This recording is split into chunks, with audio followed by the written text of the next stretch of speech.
Saya baru-baru pulang dari ceramah di Los Angeles. Kau tahu Los Angeles? Ternyata di sana tentaranya kehormat begini. Kenapa? Semua untuk negara. Kalau kita hormati begini, semua untuk kantor.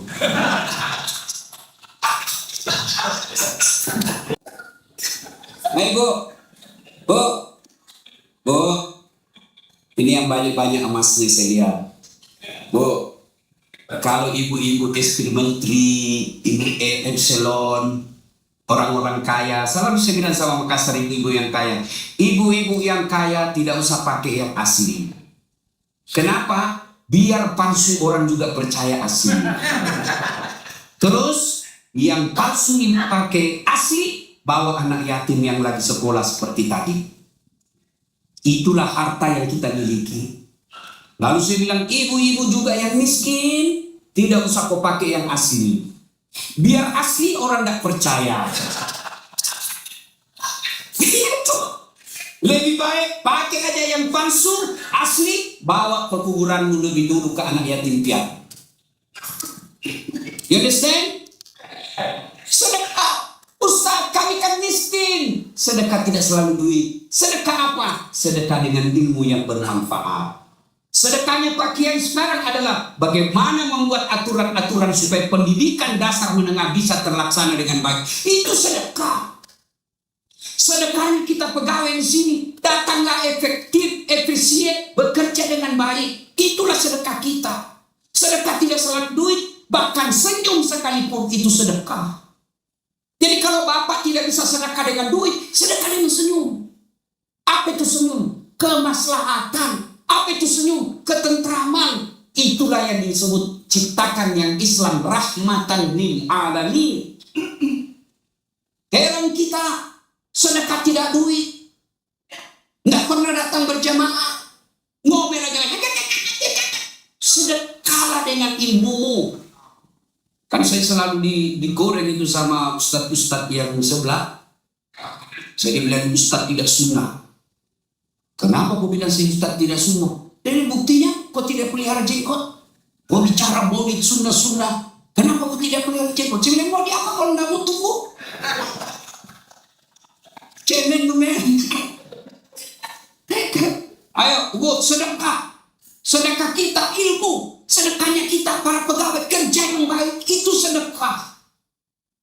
Ibu-ibu belajar sedekah nasi. Sedekah yang paling dicintai Allah diantaranya adalah memberi makan. Hari Jumat ibu bikin makanan. Kan ibu hari Jumat pasti masak. Senin sampai Senin lagi pasti kan masak. Maka ibu luangkan waktu bikin masak dengan sendiri. Nasi campur, nasi kuning, 5 bungkus, bawa ke masjid, tulis silakan nikmati. Yang makan ternyata Ustadz Dasat lagi. Selama Ustadz itu darah daging yang dimakan terbentuk gara-gara makanan ibu, selama daging itu dipakai, selama itu ibu dapat kiriman amal. Itu sedekah kita.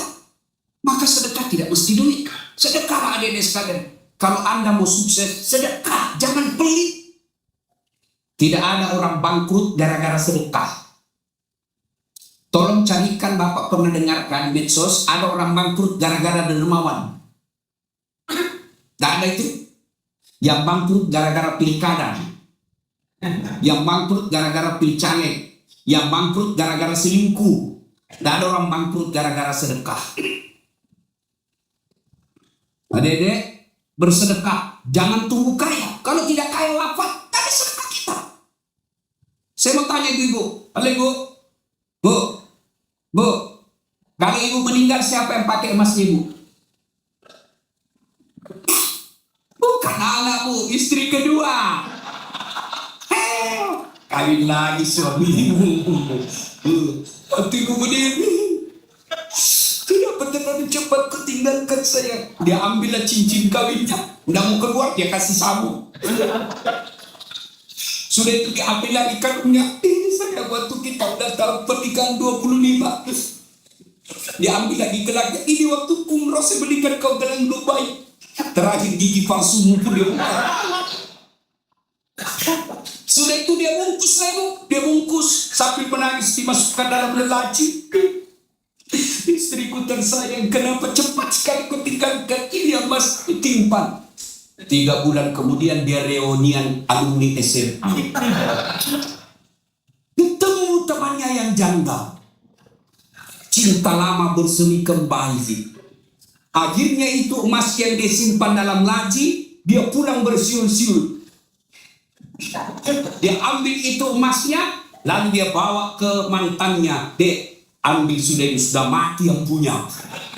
Dia tidak punya lagi, meninggal, mati. Bu, daripada diambil istri kedua, mending sedekah.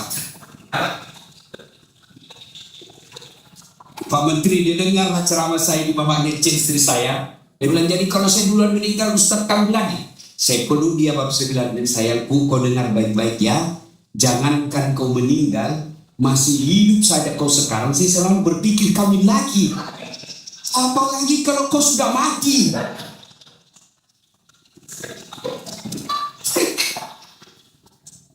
Ayo, sedekah. Adik-adik sekalian, kita semua pasti punya plastik di rumah. Adalah botol, adalah yang sebagainya. Kumpul baik-baik, bersihkan, ikat secara rapi. Ketemu pemulung kasih, itu sedekahmu. Di sini saya lihat sandal susah. Dari tempat toilet ke tempat sini susah sandal. Kau beli sandal Jepang. Apa kan kalau di kampung itu sandal Jepang namanya? Ya soalnya kan merek kamu. Ya itulah yang saya maksud, itu yang saya maksud. Kan murah. Paling 15.000, Bapak beli 10, dicuri orang Ustaz. Berarti orang butuhkan. Berarti Allah ingin Bapak tambah pahala. Ini mulai. Alhamdulillah, rajin semua Bapak ini sudah rajin bersedekah. Begitu Bapak meninggal, mobil belum tentu kita punya, rumah belum tentu kita punya. Bersedekahlah. Saya tidak bisa sedekah dengan pekerjaan Ustaz. Sedekahlah dengan ilmumu. Di mana cara sedekah dengan ilmu? Kita bikin akun-akun yang manfaat. Kita lawan akun yang merusak moral bangsa. Itu sedekah kita. Terus apalagi dilihat oleh Nabi? Kenapa banyak dilihat? Ada lagi muka, tangan-tangannya tangan manusia, kaki-kaki manusia, badan-badan manusia, tapi mukanya ular. Nabi bertanya, Jibril, siapa itu? Mukanya seperti ular, menakutkan. Jibril menjawab, itu umatmu yang suka menjilat. Cari-cari muka. Di kantor begini banyak.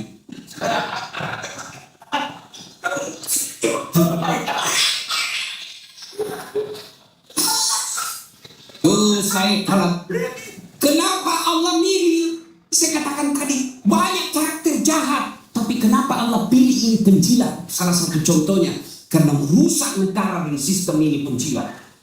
Dia menduduki jabatan bukan karena kecerdasan, bukan karena keterampilan yang dimiliki yang baik, tapi kemampuan menjilat.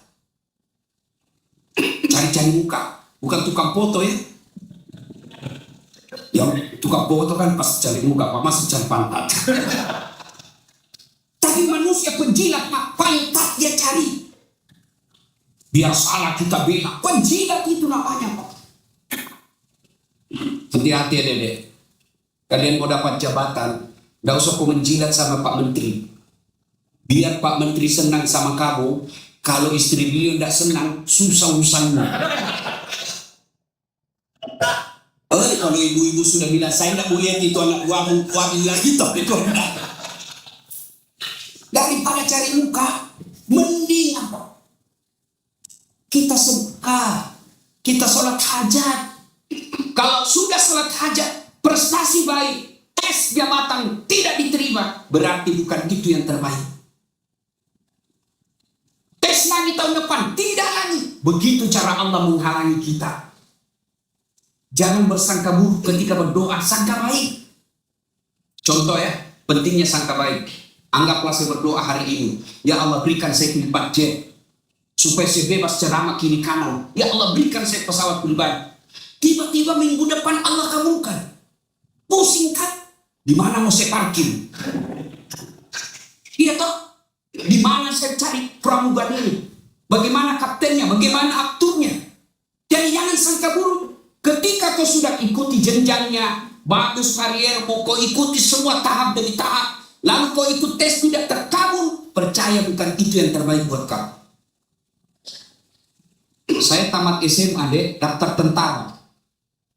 mau jadi akabri. Tes fisik tidak lulus. Kenapa? Ceper. Udah lihat Pak Menteri. Ini kecil-kecil semua ini, gue yang lincah. Kecil-kecil, memang orang kecil-kecil itu Pak, besar rezekinya.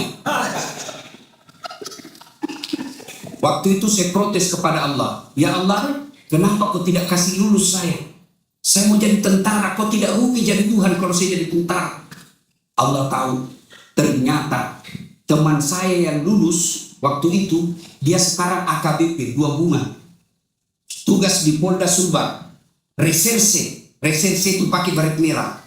Saya lulus pakai baret putih.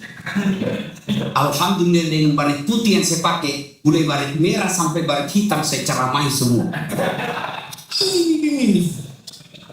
Pon itu 77 Pak. Coba kalau saya lulus waktu sampai sekarang masih siapa. Saya baru pulang dari ceramah di Los Angeles. Kau tahu Los Angeles? Ternyata di sana tentaranya kehormat begini. Kenapa? Semua untuk negara. Kalau kita hormatnya begini, semua untuk kantor.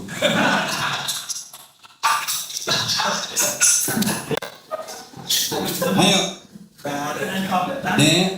jangan menjilat. Orang tuamu jualkan kamu sawah waktu kuliah.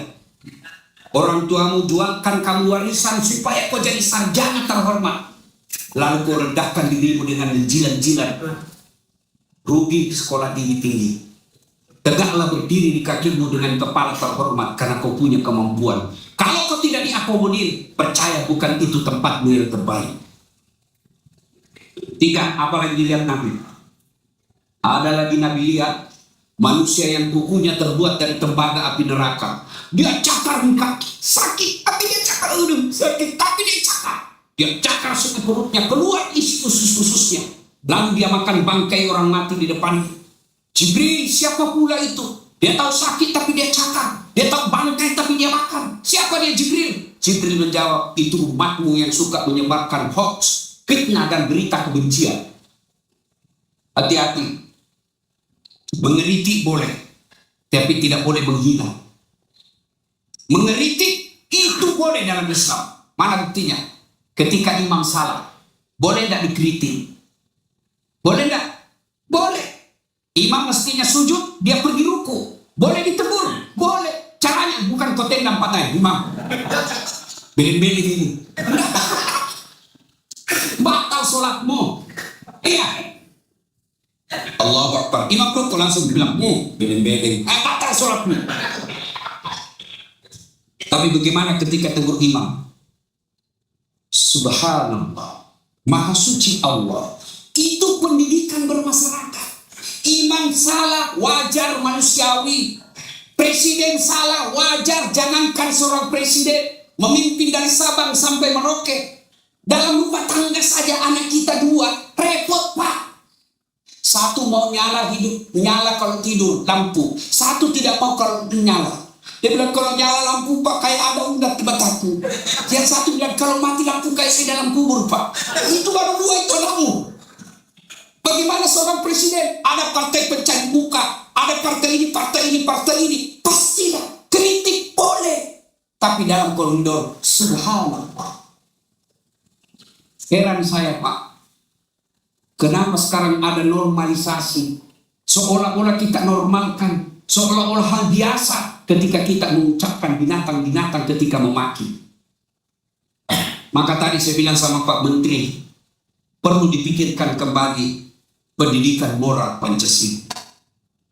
Kami ini, Pak Menteri, Pak Wamen, saya yakin beliau dapat dulu pendidikan moral Pancasila. Sekarang generasi TikToker Pak tidak tahu dari pendidikan moral Pancasila. Bagaimana ada orang di Medan, seorang ibu ditikam sama anaknya, anak perempuan 12 tahun umurnya, dia tikam ibunya berkali-kali. Kenapa? Karena selalu menonton game yang psikopat. Hati-hati, moral ini penting. Mengeritik penguasa boleh, tapi jangan memaki. Kalau kita memaki, menghina, apa bedanya kita di hadapan Allah? Itulah bedanya Pak. orang fasik dengan orang beriman. Fasik itu pura-pura beriman. Kalau orang beriman, dia mengkritik, tetapi seperti yang diajarkan kata kalimat subhanallah tadi.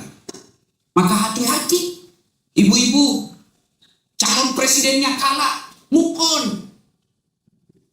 Adik-adik, calon presidenmu kalah, biasa, dah kiamat. Yang orang yang bertanding saja sudah akur, masa kita sampai sekarang tidak bisa akur? 2019 siapa yang bertanding? Bapak Prabowo dengan Bapak Jokowi. Siapa yang menang? Bapak Joko Widodo. Siapa menterinya? Bapak Prabowo. 2024 kemarin siapa yang bertanding? Bapak Prabowo. Bertanding dengan siapa? Anies Baswedan. Siapa wakilnya Anies Baswedan? Muhaimin Iskandar. Siapa yang menang? Bapak Prabowo. Siapa menkonya? Muhaimin Iskandar. Ngapain kita gaduh-gaduh? Semua niat mari kita baik. Koreksi boleh, tapi mari tetap kedepankan adab. Itulah bedanya kita orang beradab, orang beragama. Untuk apa ada Kementerian Pendidikan? Untuk apa ada Kementerian Kebudayaan kalau ini kita tidak kelola dengan baik? Penting adab. Puncak dari semua ilmu adalah adab. Banyak yang dilihat oleh Nabi, tapi waktu terbatas. Sampailah Nabi dari Masjidil Haram, Masjidil Aqsa, naik sampai berdialog dengan Allah. At-tahiyatul mubarakatuh salawatu thayyibatu lillah. Segala kebesaran, pujian-pujian hanya milik Allah. Lalu Allah menyambutnya, assalamu alaina wa ala ibadillahi salihin. Allah menyambut assalamu alaina ayyuhan nabi wa rahmatullahi wa barakatuh. Allah pun memuji Nabi, tapi di situ kelihatan hebatnya Nabi. Bukan cuma untuk keselamatan dirinya, di Nabi lanjutkan lagi assalamu alaina wa ala ibadillahi salihin. Bukan cuma saya ya Allah, berikan semua keselamatan buat orang-orang soleh. Di situ kelihatan Nabi tidak egois. Dia mengutamakan keselamatan buat kita semua. Melihat dialog ini, lalu malaikat menyambutnya, asyhadu an la ilaha illallah wa asyhadu anna muhammadar rasulullah. Itulah dialog ketika Isra Mi'raj. Adik-adik tahu dialog? Tahu dialog? Saya bicara, adik diam.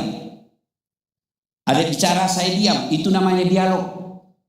Kalau bapak bicara, saya bicara, bukan dialog namanya itu, bertengkar. Bagaimana buktinya? Prakteknya Ustaz. Kalau dialog, jangan buru-buru baca tahiyat. Asyhadu an la ilaha illallah wa asyhadu anna muhammadar. Itu dialog. Tapi kalau tahiyat barakatuh salawatu taibatullah, itu kok bertengkar, itu namanya itu. Ada anak muda sholat duhur cepat betul. Soalnya, tidak sampai ke 2 menit saya lihat kau sholat duhur cepat betul. Apa dia bilang? Ustaz kan sudah dihafal. Kalau sudah hafal, kalau soal hafal saja kau sholat cukup kau bilang saja begini, Allahu Akbar, Tuhan bacaannya sama kemarin, Assalamualaikum. Nah, poin berikutnya yang keempat, Nabi kan lagi duka, ketemu dengan Allah. Allah ketika duka nabinya, Allah tidak kasih perintah puasa, Allah tidak kasih perintah haji, Allah tidak perintah zakat. Apa yang Allah kasih? Sholat. Berarti adindaku sekalian, Bapak Ibu yang saya muliakan, ketika ada masalah, sholat inilah solusinya. Seperti ayat yang dibacakan tadi Pak Menteri. Ibu-ibu, percayalah tidak ada orang tidak ada masalahnya. Bohong itu kalau dia bilang tidak ada masalahnya. Coba lihat waktu kita kerja, coba lihat. Waktu kuliah apa masalahnya? Mau sarjana. Sudah sarjana selesai masalahnya? Enggak, mau kerja. Sudah kerja selesai masalahnya, mau jadi kepala bagian. Sudah kepala bagian selesai, muncul masalah baru, mau jadi kepala dinas. Sudah jadi kepala dinas, mau jadi sekda. Sudah jadi sekda, mau jadi bupati. Sudah jadi bupati, mau 2 periode. Sudah 2 periode, ditangkap KPK. Tidak ada orang, tidak ada masalahnya. Iya toh, saya. Banyak juga masalah saya Pak. Apa masalah saya? Apalagi setelah saya viral, banyak janda-janda curhat. Ustaz, baru saja meninggal suamiku, ada doa-doa penenang jiwa. Saya kirim baca ini Bu, ketika galau baca ini. Lama dia bilang, Ustaz saya sudah tenang. Maukah Ustaz menjadi imam dalam hidupku? Selalu mohon maaf ibu, saya bukan imam, saya penceramah. Bu ibu, bu, tidak ada orang tidak ada masalahnya. Istri cantik masalah, digoda orang. Apalagi kalau suaminya jelek, lebih masalah. Berarti bagus kalau istri jelek Ustaz. Istri jelek dihina orang. Kita lagi yang malu jalan sama dia. Duluan aja deh, nanti kita ketemu di pesta. Iya toh? Semua orang punya masalah. Pak Menteri ada masalahnya, Presiden ada masalahnya. Jangankan sedulur-sedulur, jangankan kita yang banyak dosa. Kurang apa mulianya Nabi? Nabi tidak pernah bohong. Nabi sholat tahajudnya tiap malam, Senin Kamisnya tidak pernah lepas, tadarusnya tiap hari, tidak pernah ganggu orang. Apa tidak ada masalahnya? Bukan cuma dibully, berapa kali mau dibunuh, bahkan puncak penghinaannya diusir dari kampung halamannya yang kita kenal dengan hijrah. Itu Nabi, apalagi kita. Maka kalau begitu, bukan masalah yang jadi masalah. Masalah kita adalah bagaimana mengatasi masalah. Pegadaian lah. Itu pegadaian tambah masalah jadinya biasa itu. Maka ketika Allah perintahkan, Saat ada masalahmu, kau tidak harus profesor dulu. Ibu-ibu ada masalahmu, kau jadi eselon dulu. Allah cuma minta ista'inu bisabri wassalah. Sabar, perbaiki sholatmu. Istri ngomel, sabar. Oke, sabar. Pak, tidak ada kala ilmu sabar menghadapi istri. Apalagi kalau dia sudah bilang pokoknya kau diam saja. Tidak ada gunanya kau jelaskan. Pokoknya diam saja. Dan itu perempuan celakanya ahli sejarah. Satu kali kau bikin kesalahan, tidak pernah dia lupa sampai kau mati. Sudah dijelaskan 2 tahun yang lalu, dia ulang lagi itu. Sudah dijelaskan, dia ulang lagi. Itu terus. Maka jangan buat sejarah. Oh, pernah dengar ceritanya ibu-ibu, suami dorong istrinya ke sumur. Kan ada ibu-ibu ngomel aja kerjanya. Dia bertanya sama saya di Makassar, Ustaz, kenapa suamiku tidak betah di rumah? Saya ceritakanlah anekdot. Bu, ada suami istri, istrinya suka ngomel aja kerjanya. Ada uang, tidak ada uang, ngomel aja kerjanya. Suatu ketika, suaminya belikan perhiasan. Senang istrinya. Kata suaminya, Dek, kita pergi lihat sumur tua di kampung. Sumur tua ini sudah 400 tahun umurnya, Pak. Dalamnya 12 meter. Sampailah di sumur, karena gembira istrinya. Kata suaminya, Dek, kau lihat ada enggak airnya itu sumur? Ada bang, tapi dangkal. Maksudnya dangkal bang. Paling sampai di lutut. Dalam hati suaminya aman berarti. Begitu dekat dengan bibir sumur istrinya, dia dorong masuk istrinya. Jatuh. Ngomel sudah kau di situ, ndak ku dengar juga ngomel kau. Ngomel kau sampai di situ, ndak ku dengar. 1 jam kemudian tiba-tiba dari dalam sumur ada makhluk tinggi besar hitam keluar. Kaget suami. Siapa kamu? Saya jin penunggu sumur ini. Saya sudah 400 tahun tenang-tenang di dalam. Ada perempuan ngomel aja. Lebih baik saya lari. Kata suaminya, tunggu dulu. Kau baru 1 jam. Saya 24 jam. Ibu-ibu, paham kenapa suami tidak betah di rumah? Paham. Suka ngomel. Pak, tapi jangan berharap istri kita pendiam kalau bapak tidak tahu rumusnya. Nabi katakan perempuan itu suka ngomel karena 2 perkara. Bawa pulang ini adik-adik, apalagi yang pengantin baru. 1, karena jarang kau puji. Maka puji istrimu. Sayangnya kita jarang muji istri. Bahkan hebatnya dalam memuji istri, halal hukumnya bohong. Iya kan ada 3 bohong dalam Islam boleh. Salah satu diantaranya bohongnya seorang suami menyenangkan hati istrinya. Boleh bohong. Wih, kau makin cantik deh. Boleh. Dan hebatnya itu istri meskipun dia tahu kita bohong, dia tetap senang. Saya tahu kau bohong tapi tidak apa-apa lah. Puji istri. Hanya saya kalau istri saya ngomel itu saya peluk-peluk, saya menyanyi. Bila kamu Di sisiku hati rasa syahdu. Masih ngomel, saya peluk lagi lalu saya menyanyi. Insaplah wahai manusia. Dua, penyebab perempuan suka ngomel. Amalkan ya adek ya. Satu, puji istri. Yang kedua, kasih hadiah. Sayangnya kita jarang kasih hadiah. Adik-adik besok dapat tugas keluar daerah berhari-hari, pulang kasihlah hadiah. Meskipun itu ala kadarnya. Kasih hadiah. Dan hadiah paling disenang perempuan, emas. Ya toh ibu? Tidak percaya? Kau dengar ya? Jawab ibu. Biar suami tidak pulang, yang penting ada uang udah cari. Saya buat suatu ketika saya pulang ceramah, lama saya tidak pulang. Saya pulang, saya bawakan istri saya emas, kalung dengan gelang agak tebal. Sayang, ini oleh-oleh. Gembira dia, terharu sampai berkaca-kaca matanya. Dia bilang, Ustaz, orang tuaku saja belum pernah belikan saya emas begini. Alhamdulillah ada rezeki saya. Suatu ketika saya duduk-duduk, tiba-tiba dia datang dan lemparkan situ. Ternyata palsu ini kok kasar. Saya tidak panik, saya ketawa aja. Saya bilang, ya bagaimana, di mana saya mau dapat uang belikan kok emas sebal itu. Meskipun itu palsu, tapi cintaku murni 24 karat. Ya, Bapak Ibu saudara-saudara sekalian, nah ketika ada masalah, yuk koreksi sholat kita. Saya sholat Ustaz, betul kok sholat tapi tidak ikhlas. Hayya 'alas sholat, asar lagi. Tidak ikhlas. Saya sholat Ustaz, betul kok sholat tapi main-main. Ketemu Allah tidak serius. Allah.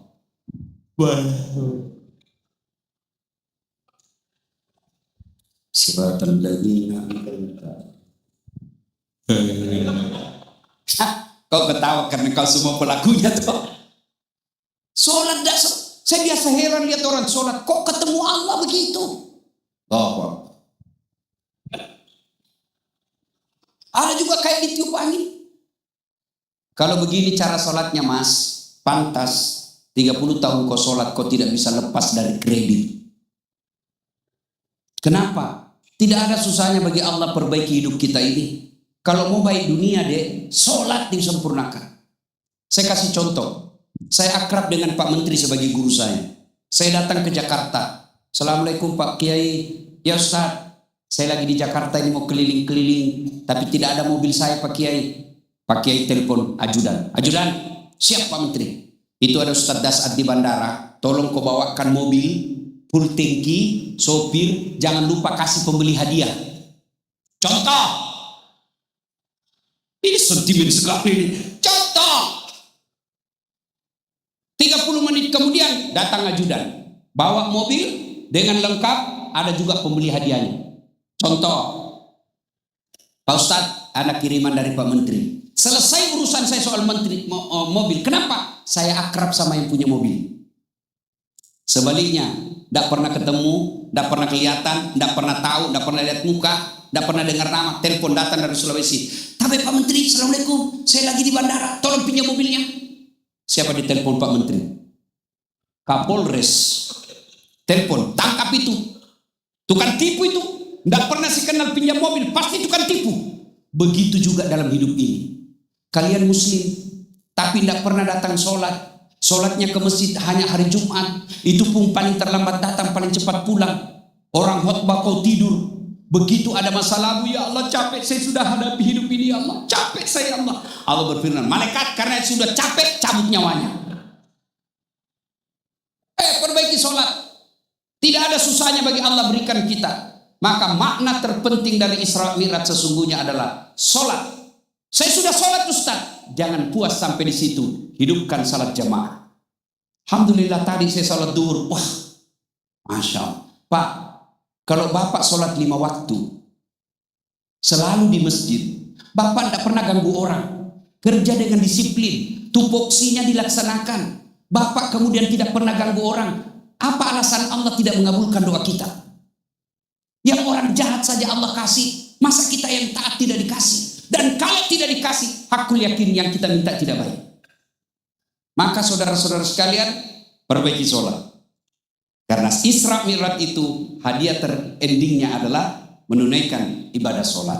Ibu bapak saudara-saudara sekalian, banyak yang ingin kita sampaikan, tapi waktu jual yang membatasi kita. Pada akhirnya, makna terpenting dari Isra Mi'raj itu ada dua. Isra, hubungan horizontal kepada sesama manusia.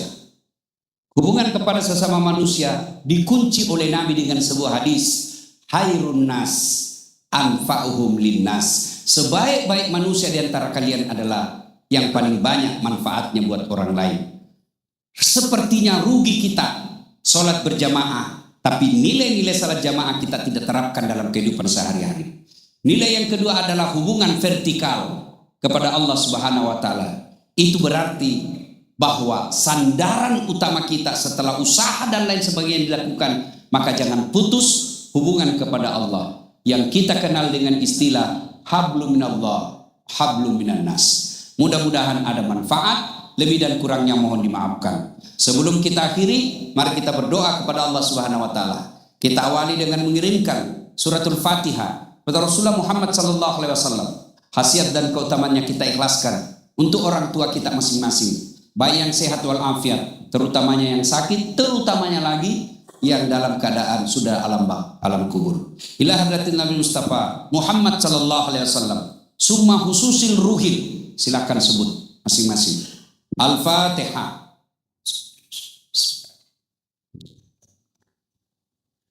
Ya kan.